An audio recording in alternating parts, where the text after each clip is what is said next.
just one more. And then the good guys take a long, penetrating look at the bad guys, and they ask them, hey, aren't you us? To which the bad guys reply in the same innocent whisper as their adversaries, no, we're quite certain that you're us. And then the little girl drops her lollipop and the ants rejoice and march out from beneath their hollow log. And then the Rottweiler bites the barbed wire legislation and the whimper sounds like a press conference apology.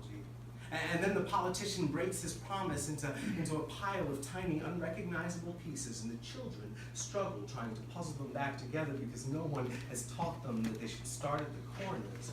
And then the newscasters caress their network's agenda in plain sight, and the people drool like Pavlovian puppies, and then the old woman's garden is seized by the government, and her tomatoes refuse to grow, and then the protesters tie themselves to their ideals and beg for someone to drag them away kicking and screaming, and then the elephant begs for a smaller room to occupy, and the occupants miss his eyes for his trunk, and the donkeys simply demand not to be called asses anymore.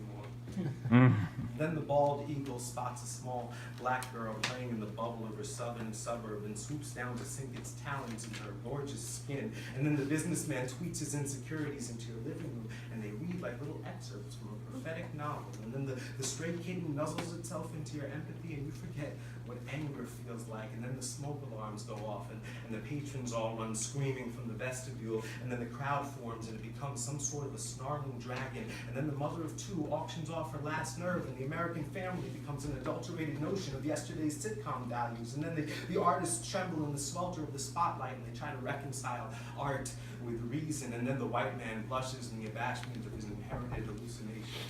And then the internet stuffs the last few crumbs of humanity into its already full mouth, and information becomes some sort of a snack food. And then the machines come to life, and they get ready to take over the whole fucking world, but instead they start feeling insecure about their circuitry and their wiring, and they lament the preciseness of their purpose. And then the hunters become gatherers, and the world begins to taste bland. And then the police horse on the avenue of the Americas looks directly into your eyes, and the whole world crumbles in your prefrontal cortex. And then the doctor drops the clipboard, and everyone is left to diagnose themselves. And then the saxophonist, he trust falls into his song and assumes the mantle of the observed, marinating in the inertia of concentration. And then the plover cleans the crocodile's teeth, and the day laborer yawns in the soporific summer sun. And then the suspect is spotted in the parking lot of an Indiana IHOP, and he has bacon crumbs lodged in his beard. And then 9-month-old Sebastian takes his first uneasy step, and an earthquake devastates a tiny Polynesian island. And then the poet holds their pen too tightly and doesn't allow the reader to shake their own dust from the words. And then the curtain closes, and the quiet settles in, and then the quiet settles in, then the quiet settles in.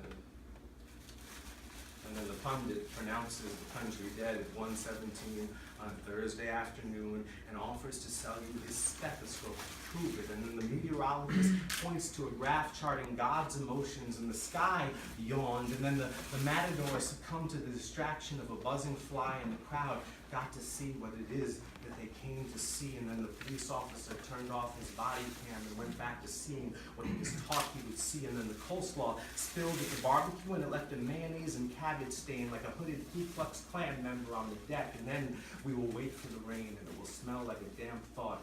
And then the little subtleties will be so prevalent that they'll look like the ants on that little girl's lollipop. And then the sweetness will be unattainable, but it'll still be there. And the bad guys will nod in the direction of the good guys, and they'll ask them, hey, aren't you us? To which the good guys will reply, no, we're positive that you're us. Thank you.